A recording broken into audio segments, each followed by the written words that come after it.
Everybody ready? Okay. All right, well, welcome everybody. I'm really glad we have the opportunity to do this again. I know it's been a little while since we've been able to have our last press conference. We've been trying to do these once a month to be able to give folks an update on some of the important issues going on here in the city of Kingston. We've got a lot of good things going on, and I really just wanted to give folks an update. One of the first things that clearly has been on the minds of many are interests in the 3rd Ward. We, as many of you know, have had a resignation by Alderman Brad Will, and we are sad to see Brad go. Brad provided the city and the 3rd Ward with some really great representation and really dove into detail when he did his job. He really loved the work that he did and loved working on a variety of different initiatives. But clearly, as he has stated, some of his issues with his work as an architect really started to interfere with his work as an alderman, and at that time decided that it just became too much and decided to resign. And I respect that decision, but I will, and again, want to thank Brad for that work.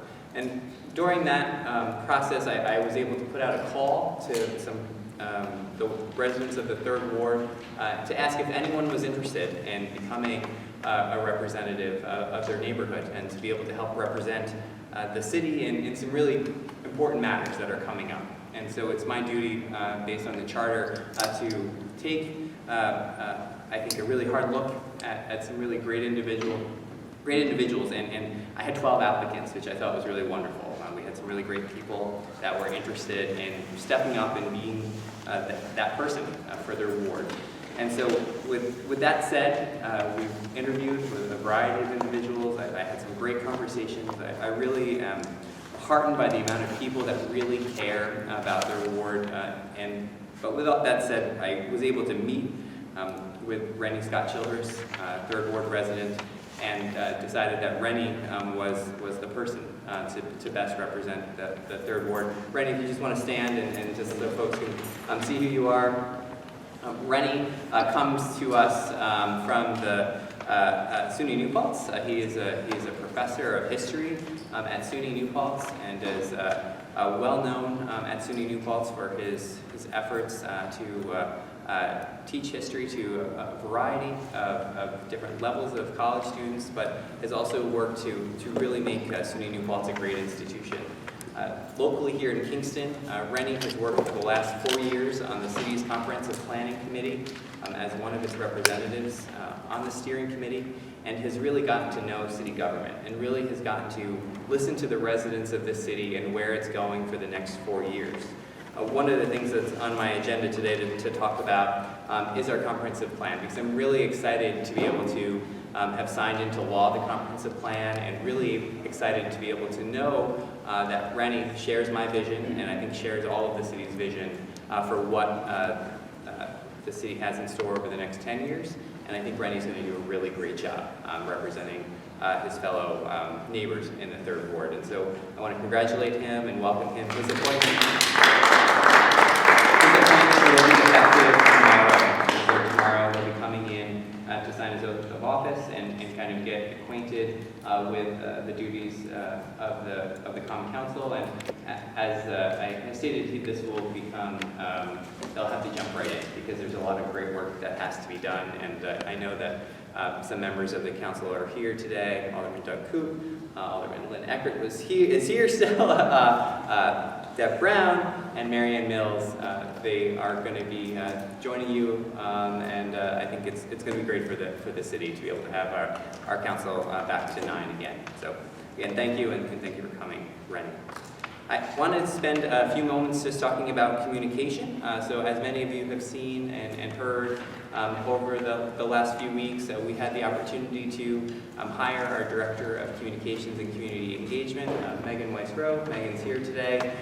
Megan is responsible for doing a variety of things here in City Hall, one of them being to help us communicate better with our residents and really be able to help share our collective message of what we want to be able to do here in the city in terms of openness, transparency, and the ability to share vital civic information with our residents. Another wonderful role that I think is really important for someone like Megan to play is to also help make sure that our community outreach and engagement is top-notch. And so Megan has worked at the Everett Hodge Center here in this community for quite some time for a nonprofit organization, and she has now kind of switched over to the city of Kingston and is helping to run the operation for us and for the city. And I'm very excited, and so many of you will be getting to talk to Megan a lot. Megan helps to condense a lot of your questions that I get on a daily basis so that I'm able to respond as quickly and as accurately as I can.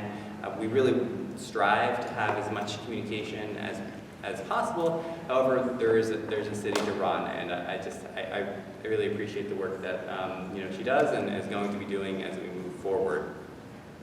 One piece of that is to be able to create a citywide communications plan. I think over the years we've recognized that communicating with our residents is critical in letting folks know everything from when your trash pickup needs to get picked up to an emergency situation. And so having our communications plan, I think, will really assist us in making sure that we have a clear understanding of how we're going to communicate with the public and which ways we're going to communicate with the public, and how our departments can effectively get messages out, both in a very timely manner, but also in those types of situations where we have a crisis, making sure that we're using the tools that we have available to us, both our website, social media, and some of our more interesting tools like our Swift 911, which is our emergency alert software, which we didn't have to use for snow this winter, which is good, but we do hope to use it more often for more than just snow emergencies as we go into the future. Another thing that's, I think, very exciting and something that I've been talking with my staff with since January in our very first department head meeting is that we need to, I believe, put into place a policy that really is about open government and what open government means to this administration and what I believe it should mean to the public. We want the public to be able to come to our city website, to be able to find information out about our meetings, when, where, what happened after the fact, and be able to really clearly articulate to the public what open government means to us. It can mean a lot of things to a lot of different people, and so we feel it's important to spell that out in writing and to be able to share with everyone how it will look and how important it is for us to do a good job of that. And so in the coming weeks, we will be providing Common Council with a draft open government policy, and we hope that the council will have a look at that policy and work with us to make it the best open government policy in the area. I also wanted to let everyone know that I've got very exciting news, and it's in a little book that has been a tremendous amount of work for our friends at Color Page. So Frank Campagna is here today, and our 2016 Visitor's Guide is literally hot off the printer. It was delivered here today and will be available around the Hudson Valley in the coming days. This book is a really great opportunity for us to be able to show everyone in this community what Kingston's all about. It's able to allow us to see firsthand all of the amazing cultural, historic, recreation activities that happen in our small city and in the surrounding area. And it really, I think, exemplifies what's great about Kingston, and I can't thank Frank and his staff as well as Megan and all of our staff here in the city that have worked really hard to get this book done. And what's really exciting is that you're going to see that it's got some amazing, beautiful pictures. And one of the ways that this was able to happen is that we did a community photo submission campaign to really be able to allow the public to share with us some of their greatest images of Kingston. And they did, and you'll see those photos scattered throughout this booklet, which I think really shows that this was a true community effort. So I hope that everyone will have a chance to grab these, spread them out, and be able to encourage those that want to come and visit Kingston to grab one of our visitor's guide. Frank's staff, we work with them and the Ulster County Tourism Office to make sure that these are placed at all of the appropriate places again, 17,000? 17,000. And all of this is done at no cost to the city. And Frank and his staff, worked extremely hard to find the advertising revenue needed to be able to put this on, again, without costing us a dime, which, again, I want to say thank you, Frank. And did you want to say anything? Or? No, I'm just very happy for the city, and I think that we're changing in a very positive way, and I hope that this book reflects that. Thank you. You know, one of the things that I find that we did this year that it's exciting, and it's a 2-page spread, but we really wanted to talk a little bit about business development and economic development here in Kingston. Oftentimes people will pick up one of these booklets and they'll bring their family, or they'll come here for a romantic weekend away, and then they'll leave, but they'll leave with a lasting impression that's very positive. And they may go back to their office and say, you know what, maybe our office could move to Kingston. And so we decided to add an entire 2-page spread about staying a little longer and why economic development is important here in this city, and how others have went ahead and worked hard to invest in this city, and it could be their turn too. And so I think that that's a very exciting addition that we were able to include, and there's some really great images of some of our great individuals who've really just taken this city and really turned it around with some great investment. So please grab one of these when you can, and I do appreciate that. Now, another thing I wanted to also mention is that as part of our efforts in the last few weeks, and I've mentioned it before, but we work to combine our Office of Economic Development with our Office of Community Development, led by Brenna Robinson. And one of our most recent hires was the hiring of our grants manager, Kristen Wilson. If you just want to say hi, stand up and say hi, everyone sees you. Kristen came to us from one of our partner agencies at Cornell Cooperative Extension, and has extensive, background in working to bring coalitions together, extensive background in grants management, and we're really excited to be able to have someone that's going to work extremely hard to make sure that the city is applying for and managing all of the right grants all at the right time. And so we're very excited about her work, and it's been extremely busy so far.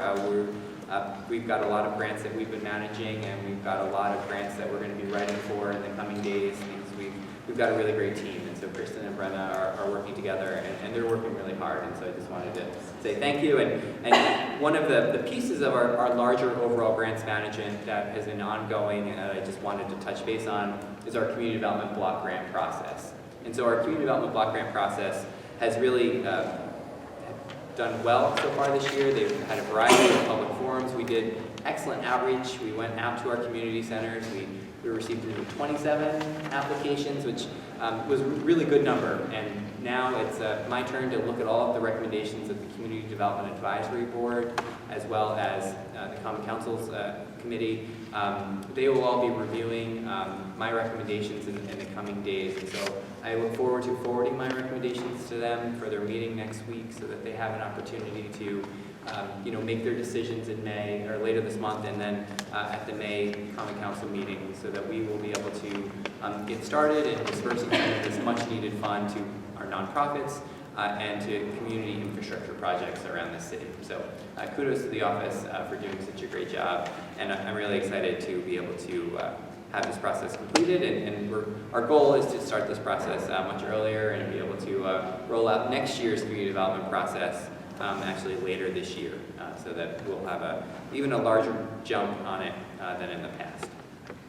Another thing I wanted to mention is that as part of our budget process this past year, we were able to put $40,000 into the economic development budget to spend on business services. And so we're in the process of creating an RFP to go out to various groups and institutions and entities that want to help us be able to better define how we support our small businesses, and to deliver some of those support services for the remainder of this year. And so this 6-month pilot project will basically be an opportunity for those that have some innovative ideas on how to do economic development in the city that really just want an opportunity to do so, to basically respond to our request for proposals. And so that will be coming out the first week in May probably, and our goal with that again is to have all of the proposals in, reviewed, and really give these entities and organizations about 6 months to do some real on-the-ground small business development, while also allowing us to chart a course forward on our business support services into next year. So that's very exciting, so I want you to look forward to that if you can. One of the items that I wanted to touch on next, and I'll be asking the Common Council for their support in the coming weeks, is that as of now, approximately, our city and our staff in the engineering department of 2 manage about $25 million in capital projects across the city right now.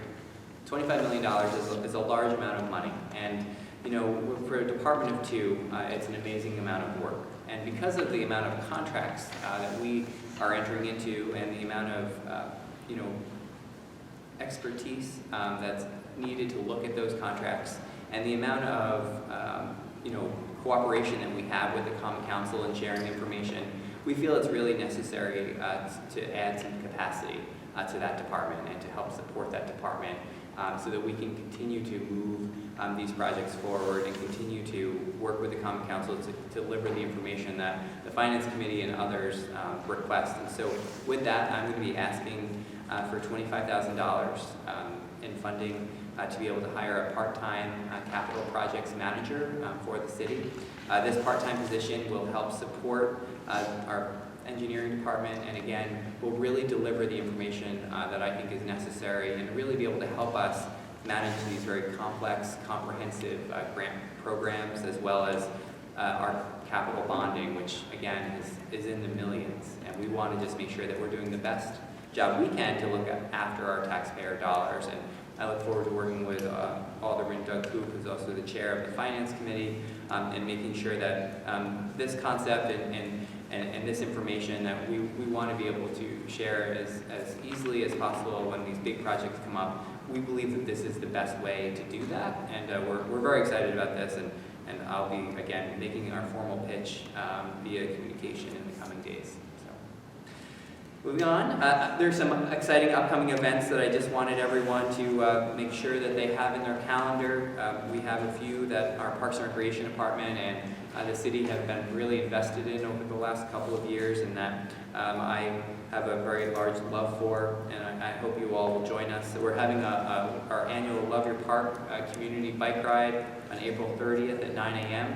It's a wonderful event. It takes place at Kingston Point Beach, and there's a variety of different bike rides, and it's put on with a variety of partners.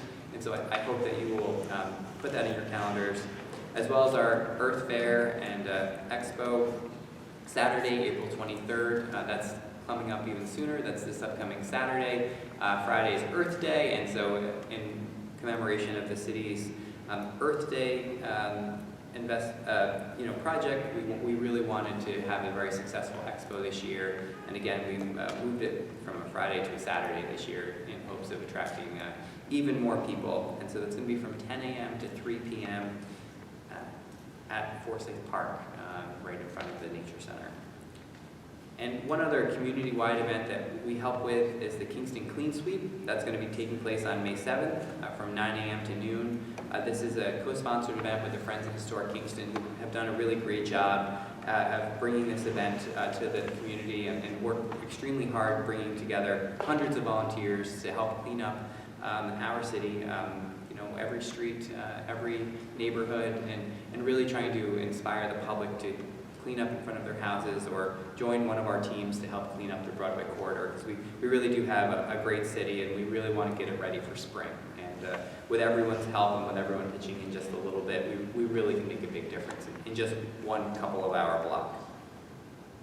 One of the things I wanted to mention also is that, as part of our kind of Earth Week efforts, and as just part of my administration's overall sustainability efforts, when we look at sustainability, we're looking at projects that are not only good for the environment, but really good for the bottom line. We, of course, are continuing with our work on our LED lighting program. And one of the exciting initiatives that we're also looking at is taking initiatives that are already ongoing in the city, money that's already been allocated for projects, and just trying to spend it a little bit wiser. And so one of our efforts is to look at existing planned vehicle purchases to see if we can get vehicles that get better gas mileage, as well as, are of course better for the environment, but really better gas mileage, so that we can do our part to help cut costs. And so with that said, we're in the process of, at this moment, using existing bonding money that we have for police vehicles, and we'll be buying, out of 3 vehicles, we'll be buying 1 new plug-in electric police vehicle that will be used for traffic enforcement in the coming year, and so we're very excited about that. It will be our first hybrid plug-in vehicle, and it will be our first hybrid vehicle in the city fleet. And so it's a good investment for us, and it's something that, again, we had money to do, so it's not costing us anymore, and we're able to go ahead and actually reduce our amount on fuel. And as we know, police vehicles spend a lot of time on the road, and so it's a really great opportunity for us to cut down on our costs. These vehicles get on average 55 miles per gallon. So a couple other quick things, and then we'll open the floor to questions. I did mention earlier about the comprehensive plan, and just so everyone knows, the comprehensive plan was signed into law, and we will be working with the Common Council to move forward with an implementation committee. A part of that is zoning, and so the zoning subcommittee has been formed, and they're now looking at the zoning code, but we will also, again, be looking at the recommendations in the plan and working to move those forward. One of the items I also wanted to mention is that many have been following our 116 Wilbur Avenue, or as some commonly referred to as the Booth House. That building, as you have seen, I was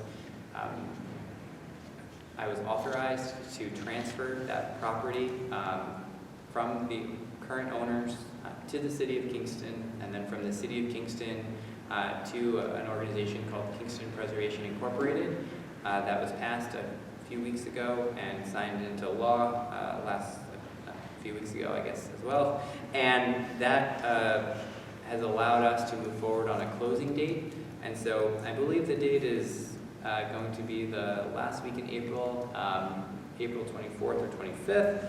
And that will allow us to have the transfer happen simultaneously. So we're very excited to be able to get this into the hands of an organization who is very interested and dedicated to preserving this building and stabilizing this building in the coming days. One of the items in this was that once the buildings were transferred, they would move as quickly as possible to secure the necessary building permits and begin to work on the stabilization. As someone who used to live off of Wilbur Avenue, I know the type of effect that having Wilbur Avenue down to one lane has caused for the local residents, and so in order to address that, we expect that the stabilization work will commence relatively quickly, and we'll be able to, once building department is assured that there are no more risks of falling debris off of the building, we'll be able to open Wilbur Avenue back up to 2-lane traffic.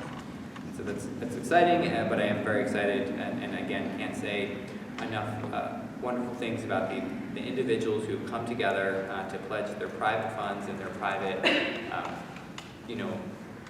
time to be able to put this whole project together and to be able to help save this building from demolition, and again, saving Kingston taxpayers over $35,000 that were, which could have been spent in tearing it down.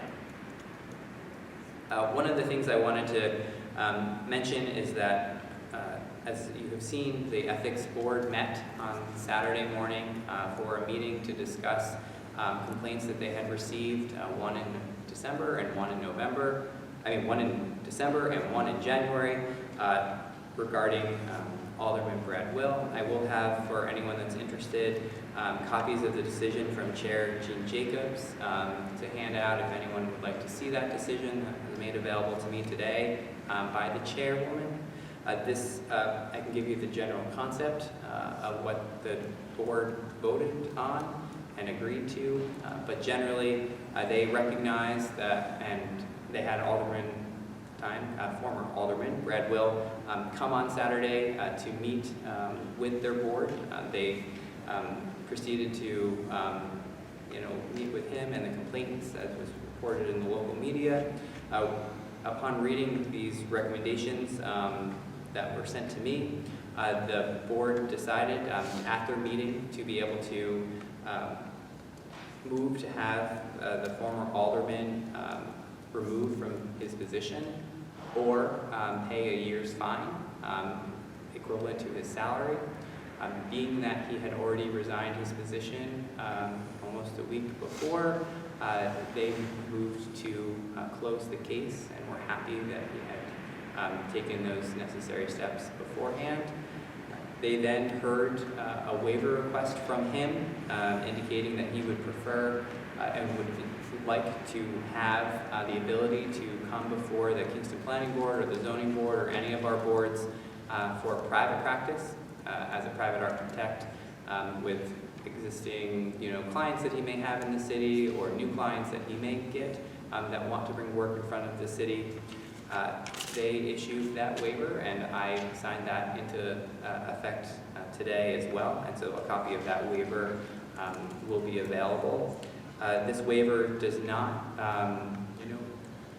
allow, per our ethics law, it does not allow any work for the city to hire him directly for our own work. This is only for private work that he has secured outside of the city that he will be bringing to our boards and commissions. And the only last thing I wanted to mention is sales tax. There clearly hasn't been a sales tax agreement released to the public yet. I know I get a lot of calls. Unfortunately, I wish I could stand in front of you today and tell you all about it. But as I have said before, and I'll say it here, the county executive and I have reached an agreement in principle. We worked for a long time on some language in that. That language was then sent to the from Ulster County up to the comptroller's office. As is usually the case with these agreements, they need to be approved by the state comptroller's office. It's then been reviewed by them. They've had some suggestions and some feedbacks, and so there has been lots of language going back and forth, between the parties. And I hope that at some point in the coming days, we will be able to have the okay from the state comptroller's office to release this agreement. And when we do, I will let everyone know, and I'm sure the county executive will as well. And so with that said, I don't have anything else. So I will open the floor up to questions. Jesse. Regarding ethics, before we left, Brad Will said a lot about the difficulties of licensed professionals serving on the Common Council. Do you see the need for changes in the ethics law? Do you see, can you be an architect in the city of Kingston, an attorney who practices in the city of Kingston, a real estate agent in the city of Kingston, and serve on the Common Council and stay clear of this ethics law the way the law is written right now?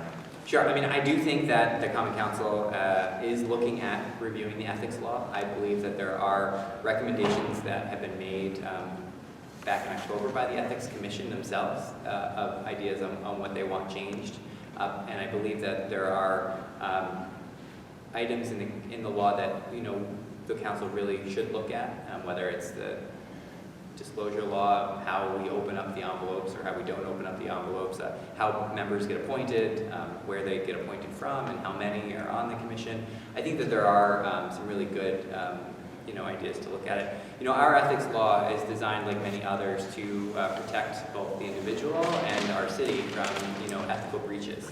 And I think that when we have people that have professions that bring them in front of boards and commissions and city officials, it becomes really complicated. And so there may be professions that are licensed that have parts of their jobs where they have to come before a planning board or a zoning board, and there really truly are probably conflicts. And that has to be recognized.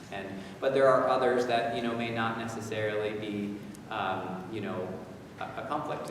Because as you said, there are lots of professions that come before city planning boards, and they just may not have the same type. But I personally, anyway, felt that, when I'm looking at this situation, architects and others, whether a project is approved or not approved can really impact an architect's, services that are being provided. So it's just, there are definitely issues, and I do fully trust, though, that our administration and the council will, be able to work together on that. So, yeah. Follow-ups in keeping on ethics. You mentioned financial disclosure. The deadline for that is May 1st. My understanding is that there's probably 100+ people, if you include all the boards and commissioners, they're expected to file these forms. And also, my understanding is the past 2 years has been kind of widespread non-compliance. Is there any effort to make sure that we have every one of those come May 1st? I think that one of the things that the committee is looking at right now is that very part of the policy, and looking at, really who should be... Which committee, I'm sorry? Do you know what is laws? It will be in laws and rules, I would assume, but it's up to the council to really figure out what committee they want it to be on. But I do know that they talked about it last month, I think a little bit, and I think that there'll be other times to truly discuss it. And I really I think that we've done our part, and we'll continue to do our part to get individuals to turn in the forms. But we haven't gotten to the point of removing people from boards and commissions yet. I don't think,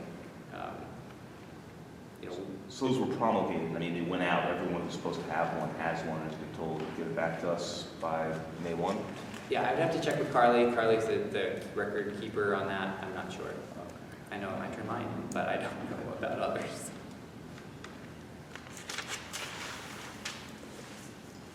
I had a question about open government policy, because Sure. clearly you're doing that with your administration, and it's effective, it's happening, right? So what is it, what kind of policy is it that you want to go to the Common Council with? Sure. I think the general concept is that we want to be able to have, and while it maybe my administration wanting to do something, I think that should be policy. So whether I'm here or someone else is here, they should be able to still follow these kind of good government rules and regulations. So our goal is to be able to make sure that we have that if you're having a commission meeting, we have a Complete Streets Advisory Council that's meeting, or was meeting, right in the next room over. After that meeting is done, there should clearly be policies in place that the minutes or notes from that meeting go to our city clerk, get posted on our website, and to just make sure that, we're all on the same page. Because as of right now, some do a really great job of that, others not. And we really just want consistency. And so that's kind of one piece of the open government policy. And I think there are other pieces too about how the Common Council and the administration kind of work together to have the rules of the council also kind of work and get information out to the public. Because as of now, for instance, communications are due by 4 p.m. the night of the council meeting. And so if you get a whole bunch of communications on that one day and the council meeting is that night, you want to kind of give us an opportunity to put out a council agenda that has all of the communications, and that's really hard to do in an hour and a half time frame. And so we want to be able to see if we can work with the council to have them adopt their changes to their rules. So we're going to make recommendations on how we think our city policy and how the council's communication policy could work together. And I think that's why we want to put it all out there in a policy. Yeah. Thank you very much, Steve. This is very informative. This is really a lot of information. All the questions we would have for a month. So you're not going to ask me any more questions for a whole month? Well, I had a question. Forgive me for prying, but on Saturday during the ethics meeting, 2 attorneys showed up. The independent counsel, Michael Sussman, and the corporation counsel, Kevin Bryant. And shortly after the meeting began, Mr. Sussman walked out of the meeting and said he was uncomfortable with what was going on. My question is, if If the ethics board requested the independent counsel, Michael Sussman, to show up, who asked corporation counsel, who instructed him to show up? So my understanding, and again, I was not there, and so I don't know the situation of what happened. I do know that as our ethics law is written, if our city attorney at some point feels as though there is a conflict of interest and he is not or she is not able to represent the member of the, to represent us, the city, on that board, the ethics board has the right to then go to an attorney, and they have a whole process that they should follow in finding that attorney. That happened during the first ethics complaints back in the fall. And, at this first hearing about these first ethics issues of the new year, there was no determination made prior that there was a conflict by our attorney, and I understand, from speaking with my staff, that the board indicated that there was no conflict of interest and that our attorney would be able to represent the city at this matter. Well, the conflict would appear to be that, you have a councilman, Who's not a councilman. well, at the time that the charges were lodged, he was. Well, again, it's a decision that the board makes. I don't make, and so it was up to the board, and that's what the board decided to do. And so you have to ask the board chairperson, Jean Jacobs, for any further clarification. Okay. This waiver that was granted, this insulates Brad Will from further charges violating the revolving door policy of the ethics law. Oh, it says that people who've recently been in government service can't do business. Is that what that waiver is about? So the waiver goes ahead and gives him the ability to not have to follow that policy for private practice. But not for direct dealing with the city. Correct. And so that is still there for that one. There's two different, actually, there's a revolving door policy, and then there's future employment. Those are the two. That one's a 1 year and one's a 2 year, and so it would be for both of those. And again, I'll give you a copy of that waiver form, which basically it goes out to all city agencies, letting them know what they should or should not see from this person in front of them, and so that they all are on the same page. Mayor, I just want to expand on the protocol for the council that you spoke of, just to reiterate and give a little bit more information on that. As a council member, our communications are due to caucus by the day of caucus, which is the day before the council meeting, and then they're submitted to the president, who in turn the president decides which committee they're going to go to, and then that's submitted to the clerk's office, and then the clerk's office prepares the communications that are presented at the Common Council meeting. And the chairs of those committees also have a vested interest in that as well. So I just wanted to expand on that. Sorry, Because it's not all on the council member doesn't decide where it goes to which committee. Yes. So it's just that was the protocol that we presently follow, and for being a third-term alderman, I've always followed that protocol, so Yeah. it's And what I'm saying is the protocol isn't bad, it's just the timing of the protocol. right. It's just that I just wanted to elaborate a little bit on what the following that process of what's been in place as long as I've been here. Thank you. Yep. Do you anticipate electronic recordings of all meetings to be part of this new communications protocol? Are we going to have that on the city website? Yeah. Laws and Rules met last night, click here to listen in. Yeah, our goal is to not only do audio recordings, we are hopeful to be able to work to get this council to be able to live stream meetings. We hope to be able to have some of these goals and objectives laid out in our open government policy. Of course, there's funding that needs to be secured from various different sources to be able to do some of this work, but we feel like there's some really great opportunities now to do this, especially with the Time Warner Cable franchise agreement expiring next year. We have real opportunities to work with them because they've done this work in other communities where they've had government channels, and they've had some real opportunities to help us get the word out to the public about government affairs. So the goal is to have electronic reporting available online. Yes. Another question? Sure. I'd like to know how you granted Brad Will a waiver when he never applied for one. And those questions were put to the board after the board came out of executive session and became public. And they were put to the chairman. If the question of him requesting a waiver was brought up, and the answer was no, I'd like to know how you granted him a waiver. So you can have a chance to also, and if it's helpful for everyone, before we read this, I will just go ahead and, yeah, I mean, there's an opportunity for us to, I can go over this, with everyone, but you can have a chance to see that. The waiver that you're speaking of is a waiver for, there were two waivers. One is for the ability to, again, have private work before the city, and that is the waiver that was granted by the board. The second waiver was one where he would be able to work for the city, which again is something that they did not allow. Well, and the question was asked, was the waiver applied for, and the answer was no.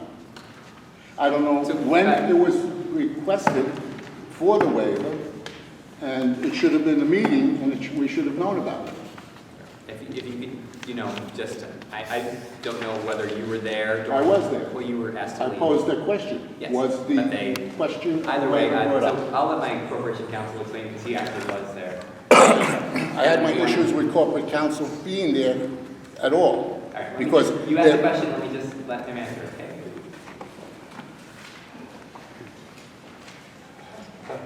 Kevin Bryan, Corporation Counsel.